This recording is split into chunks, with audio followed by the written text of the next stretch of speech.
Rosary kyeki? Twagamba nti rosary, the word rosary means a chain of roses, and the roses are prayers. The Lord's prayers tell us about the life of Jesus Christ. Rosary lwe lujegere olwa rose oba olw'ebimuli ebyo bye baagambanga ebya rose, ebitegeeza essaala ez'olujegere ezoogera ku bulamu bwa mukama waffe Yesu Kristo. Olwaleero tugenda kuba twogera ku bikolwa eby'essanyu, tumanye we biva ne we bisibuka. Ebikolwa eby'essanyu tubyebuulirako bulijjo wano, naye ng'oboolyawo tetumanyi nti oba byava na mu Bayibuli, tetumanyi oba byavaawa nga tetubitegeera. Abantu nga ne batujerega ne batuvuma, naye nga ffe tusigala twakwata nti sappule yaffe, sappule ya maama, ekimala kimala, omweyogerezera kusuuza kayanziko, naye kyamukisa bulungi kisalidde mu ntamu Kristo okubanga ate ayongera okutuzibula amaaso ag'omwoyo. Tumanye ebikolwa ebyo ebikola ki we biva. Ekikolwa ekisooka kigamba nti malayika Gabudyeri abuulira Maaliya nti olizaala omwana wa Katonda. Tusabe empisa ennungi ey'obuwulize. Amina buluganda. Ekikolwa ekyo nyaffe Ekereziya ekisimbuliza mu Luka omutwe ogusooka olunyiriri olwasatu okutuuka ku lwasatu mu olumu. Kigamba bwe kiti: awo malayika n'agamba nti, Maaliya leka kutya, kubanga Katonda akuwadde omukisa. Ojja kuba olubuto ozaale omwana wa bulenzi, omutuume erinnya Yezu. Ategedde kubira Kristo engalo ez'amaanyi. Muwulidde ekikolwa ekyo? Malayika Gabudyeri abuulira Maaliya nti olizaala omwana wa Katonda, oweereddwa omukisa, wa bulenzi, omutuume erinnya Yezu. Kitulaga amawulire amalungi agava eri Katonda Patri okujja erinnyaffe Biikira Maaliya. Yaffe Biikira Maaliya n'addamu wansi nti tusabe empisa ennungi ey'obuwulize. Abaganda bagamba nti omwana omuwulize yakomba ekibya.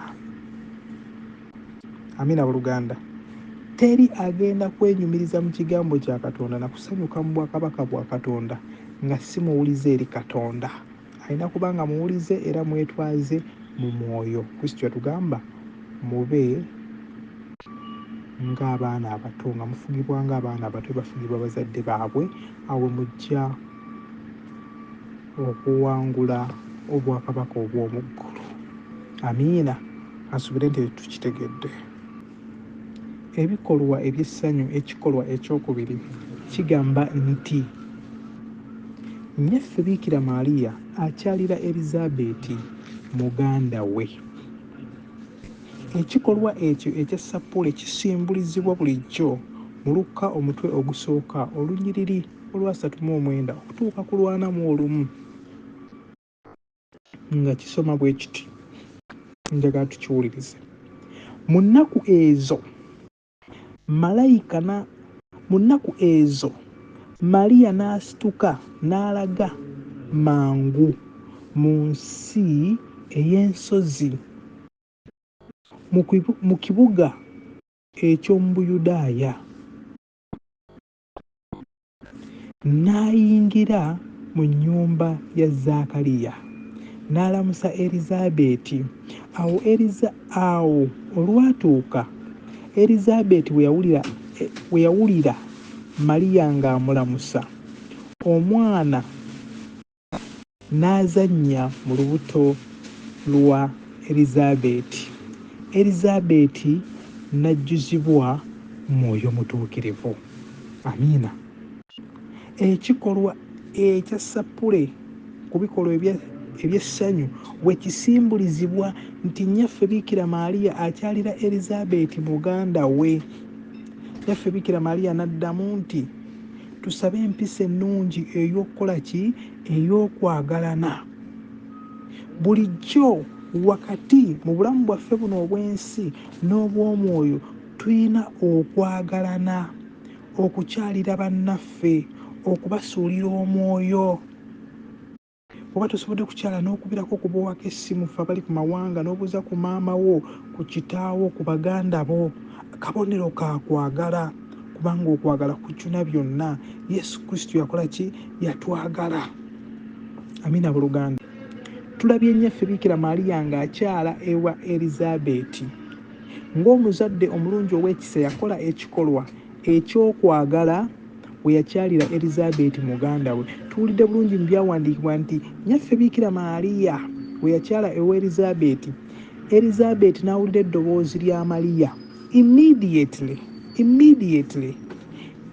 Erizabeeti n'ajjuzibwa Mwoyo Mutuukirivu, kubanga yali lubuto lwa Yowaanaani Batisita.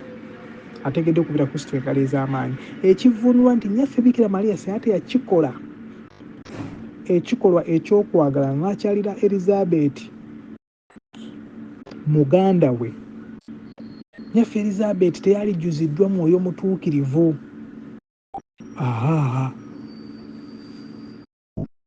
Kubanga ono yalibadde tazze. Bulijjo emirundi mingi kituyigiriza ki we tugenda ebuziba? Okwaniriza bulijjo abagenyi abajja ewaffe. Oyinza okulemwa okwaniriza omugenyi ali special eri obulamu bwo, agenda okusumulula obulamu bwo obw'omwoyo n'omubiri olw'okuba tomwaniriza. Erizabeeti okwaniriza muganda we kyamuleetera okufuna omukisa.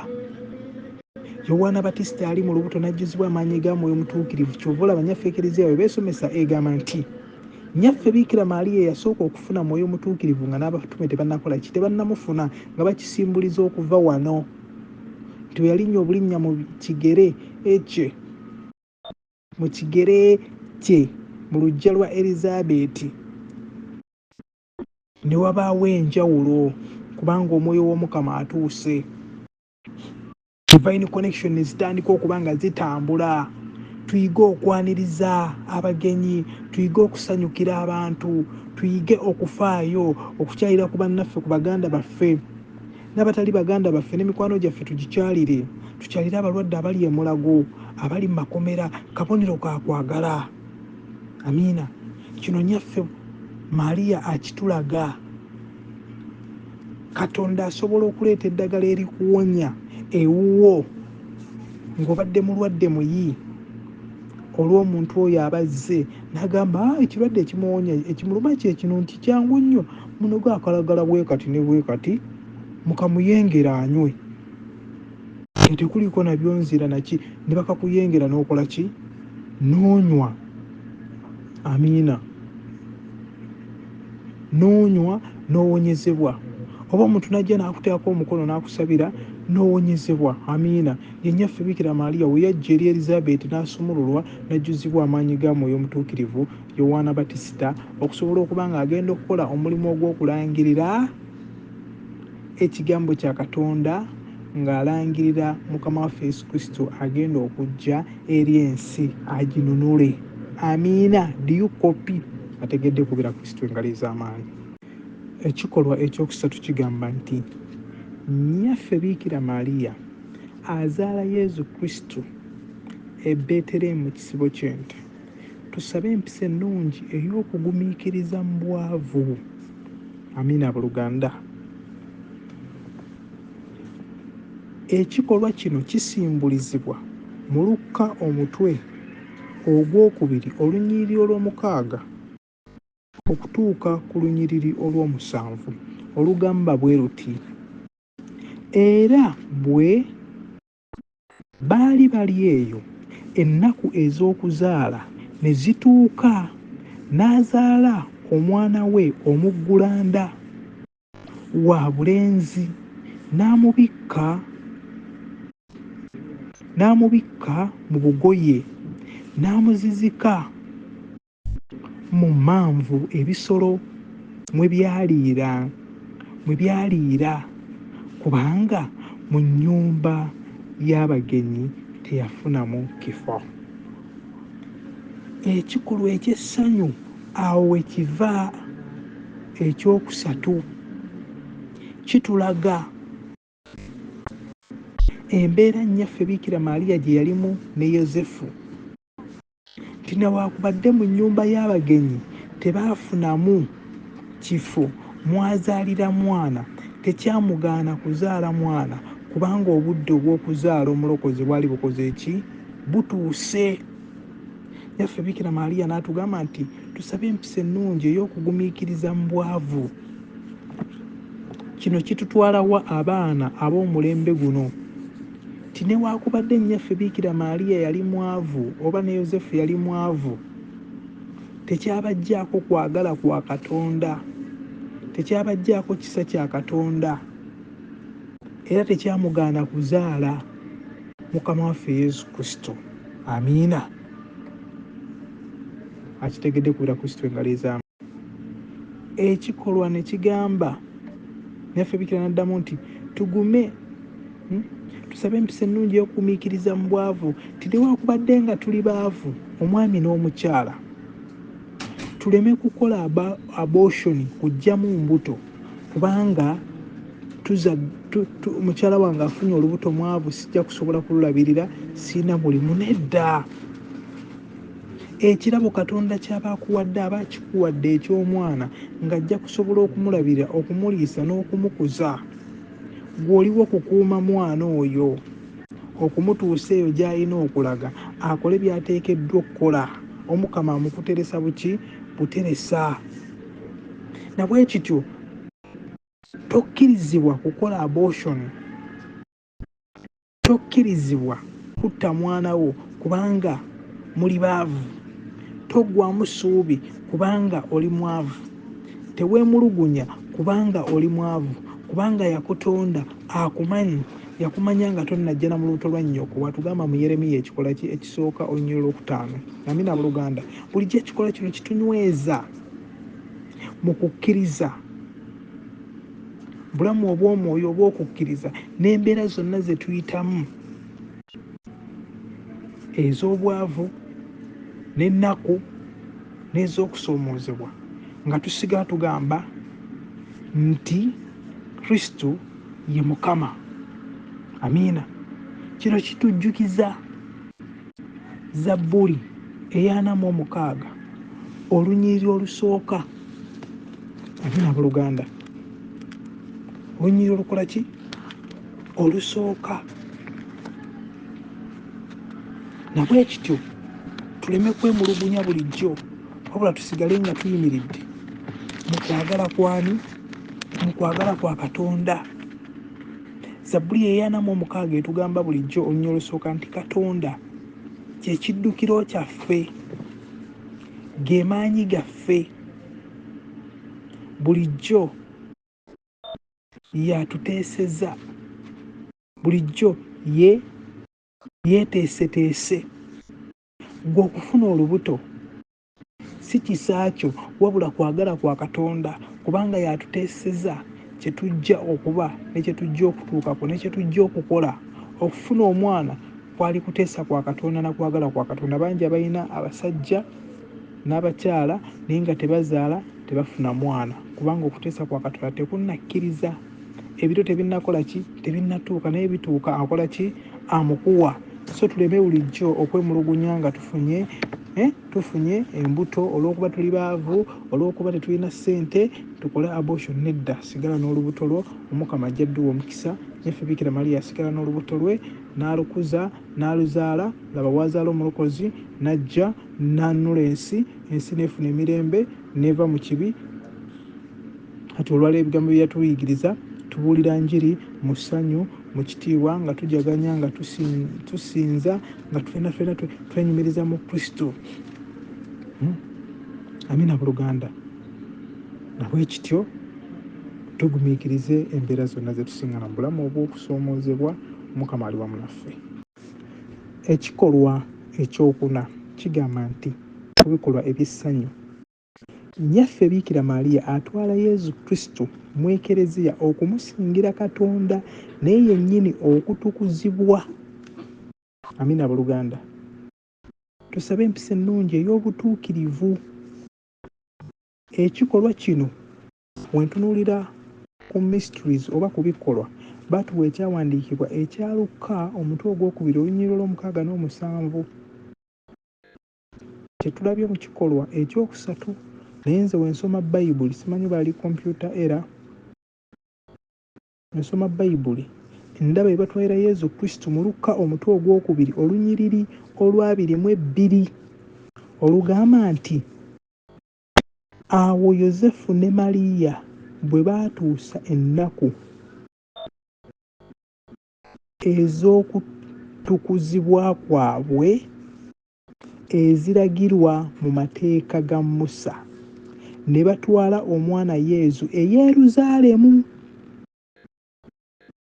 okumwanjula eri Mukama. Amina buluganda. Nti balina okutwala Yezu eri Katonda okumusingira Katonda nga bwe kyali kyawandiikibwa mu mateeka gaani ga Musa. Kino kiraga obuvunaanyizibwa bw'omuzadde nti Omukama ng'akuwadde ezzadde ekirabo ky'omwana, olina bulijjo mutwala mu ekereziya okumusingira Katonda, okumuwongayo asobole okumuwa omukisa aveemu omwana omulungi ow'obuvunaanyizibwa, ow'ekitiibwa, akuweesa essanyu, anaabala ebibala ebya Mwoyo Mutuukirivu. Amiina. Na bwe kityo ekyo ekikolwa kyaffe ekyokuna kisimbulizibwa mu Luka omutwe ogwa 22 olunyiriro lwapomeka kisimbulizibwa mu Luka omutwe ogwokubiri olunyiriro lwa 22. Amiina. Awo so kino kyali kirina okubeerawo okutwala okuwongayo omwana, okuwongayo Yezu Kristo, okumutwala mu ekereziya nga bwe kiri mu mateeka. Era woonaaba osomye Luka omutwe ogwokubiri olunyiriro olwa 23-24 gy'okuba olaba amasomero olwa 23 lugamba nga bwe kyawandiikibwa mu tteeka lya Mukama nti buli mwana ow'obulenzi omuggulanda anaawongebwa nga Mukama. Amiina. Buli mwana yazaalibwanga ow'obulenzi yalina okutwalibwa mu maaso ga Katonda okumuwongayo. Nabwe kityo ensangi zino buli mwana gwe tuzaala tulina okumutwala mu nnyumba y'Omukama ne tumusingira Omukama, n'abatizibwa, n'afuna omukisa okuva eri Omukama. Amina buluganda. Naye ekyewuunyisa ennaku zino abantu kati bwe bazaala abaana nga bagenda bawongera sitaani, nga bagenda bamusala emisale mu mutwe, kulina n'akawompo mu kifuba, emabega mu mugongo, abamu babasala simanya ne ku bubina, ne babasala ne ku bisambi, mbwa amayembe eddogo lireme balumba, babeere ng'abaana abo bali seefu ku maanyi ag'ekizikizo balumba. Ekyo baakiwandiikawa, tekiriiyo. Ffe tubatizibwa n'amazzi ne tusiigibwa n'omuzigo gwa Kurisima, olwo tuwongeddwa eri Omukama nga tufuuse baana ba Katonda n'abeekereziya. Diyu kopi akitegedde kubira Kristo engalo ez'amaanyi. Ebikolwa eby'essanyu, ekikolwa ekyokutaano, nnyaffe Biikira Maaliya azuula Yezu Kristo ng'ayigiriza abakulu ab'eddiini. Tusabe empisa ennungi ey'okuwulira bakulu baffe. Amina buluganda. Tusabe empisa ennungi ey'okuwulira ki bakulu baffe. Ekyawandiikibwa kye baatuwa wano, baatuwa ekyawandiikibwa ekiva mu Luka omutwe ogwokubiri olunyiriro olwa 22 okutuuka ku lwa 23. Naye wano ekyawandiikibwa kino baleka baakola typing error. Nze we mbadde nsoma ne nnyoonya Yezu we yayigiriza abakulu ab'eddiini mu Luka omutwe ogwokubiri olunyiriro lwa 46 okutuuka ku lwa 49, nnyaffe Biikira Maaliya ng'amuzudde. kyovula kirungi okwesomera ebyawandiikibwa osobola okuvayo n'onnyonnyola nga tosomye n'ogamba kiri bwe kiti ne bwe kiti ne mugenda osomawo nga waliwo birala naye nga ggwe olowooza bye biki bye bituufu.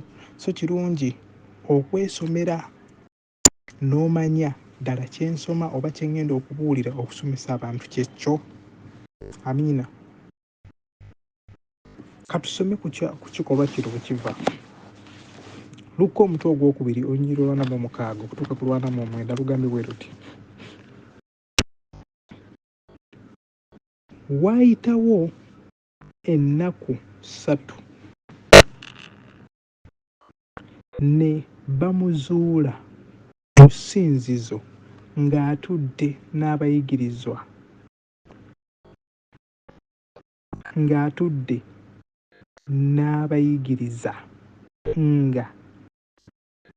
abawuliriza era nga ababuuza ebibuuzo.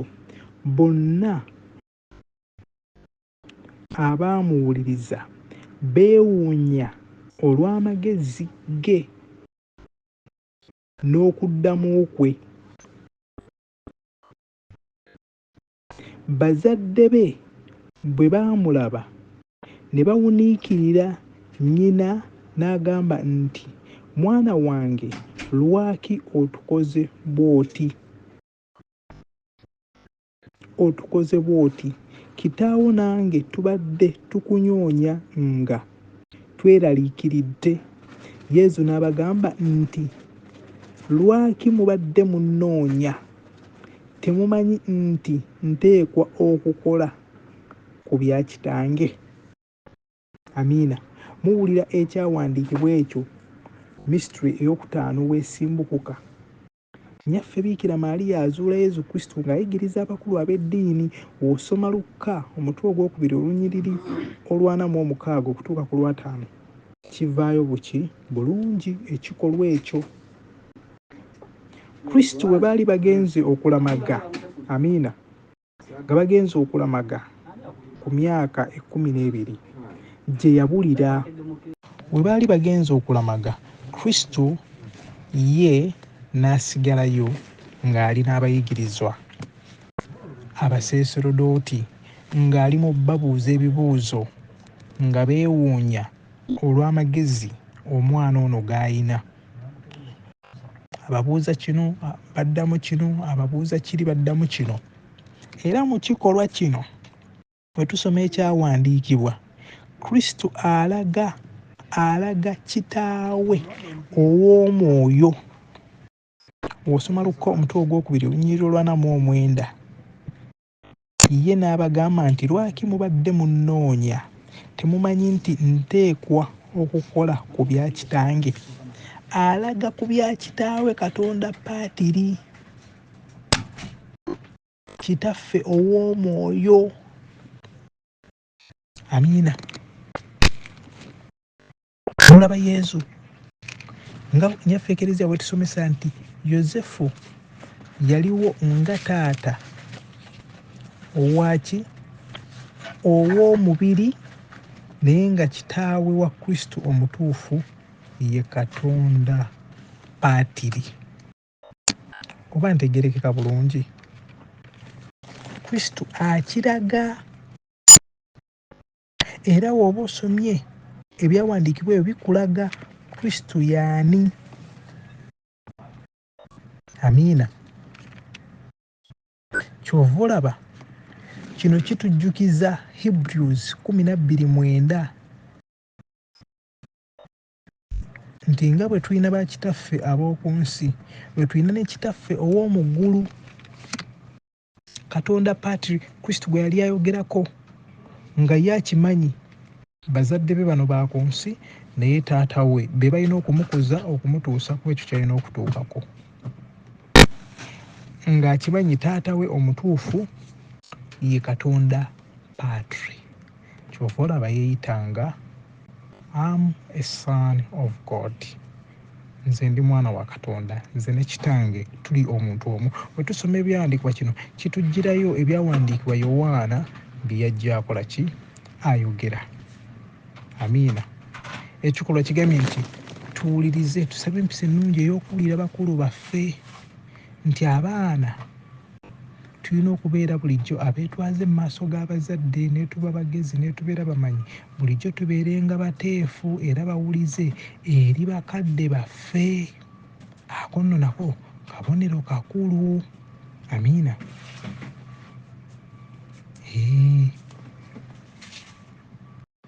Kansuubire nti ebikolwa bya Sappule eby'essanyu ngezezzaako okubinnyonnyola mu ngeri Mwoyo Mutuukirivu gy'agezezzaako okunnyamba n'okunfuuyirira okubibannyonnyola. Nammwe musobola okwongerezaawo bwe munaaba muwulira nga temutegedde, bwe munaaba mwetaaga ebibuuzo ne mubuuza. Ate n'ekirala, twagazise mu kikolwa ekyo ekyokutaano, twagazise abaana baffe Katonda. Tekiri mu sitaani kutwala mwana namugongo kulamaga. Omwana kyalaba nga akyali muto kimusikiriza ne mu bukulu ogendayo. Amiina. Kati ffe tulamaga namugongo mu Uganda. Ne Yezu ne nnyaffe Bikira Maria baamutwala okulamaga ku myaka 12. Naye omwana akula n'aweza n'emyaka 2 n'agamba nze simanyi kyaki naweebeera naweefaanana, ng'omuzadde tamutwalangayo. Naye nga musho amutwalayo, muzira Bonita amutwalayo, Nakivubo Namboole byakoze kutya amutwalayo, naye ng'ewa Katonda yagaana. Omwana tamanyiiyo. Nagayoze byakya kisibimanyi. Nga yazaala omuntu n'amuteeka awo n'akuza pegani. Kiraba. So nno bulijjo tukuze abaana baffe nga bulijjo tubatwala eri Katonda okubamanyisa ebya Katonda n'okubitegeera n'okubijjumbira nga tubisoosowaza. Enjogera ennaku zino okusoosowaza emikolo gya Katonda omuli okubatiza, omuli okukuza ennaku enkulu ezimanyiddwa, omuli okusaba buli lwa Sande. Abaana baffe tubatwalengayo bakulire mu kumanya Katonda n'okwagala Katonda. Tebajja kumumanya nga temubasomesezza, naye bajja kumutegeera bamumanyi bamwogereko nga mubayambye okubayigiriza bulijjo ebyawandiikibwa. Kristo muwulidde nga bakulu b'eddiini ababuuza ebyawandiikibwa, ababuuza kino ababuuza kiri, abasoya ebibuuzo, nabo nga mu butuufu bakwata ku mutwe ne beewuunya ne bagamba ono mwana ki amagezi nga gasukkiridde bwe baali bagalowooza. Beerabira nti ono yali mwana wa Katonda who was to come and liberate the nation. Do you copy? Ajjanunula ensi. Byonna bye yali ababuuza yali abimanyi wadde yali muto. He knew each and everything because he lived the spirit life and come to human life to come and liberate the nation into darkness to light. Amina Oluganda. Mbagaliza kawungeza kalungi n'ekiro eky'essanyu nsigadde nze ssaba Kristo Jesus our Savior. Omukama abeere nammwe. In the name of the Father, the Son and Holy Spirit be with you all. Amen.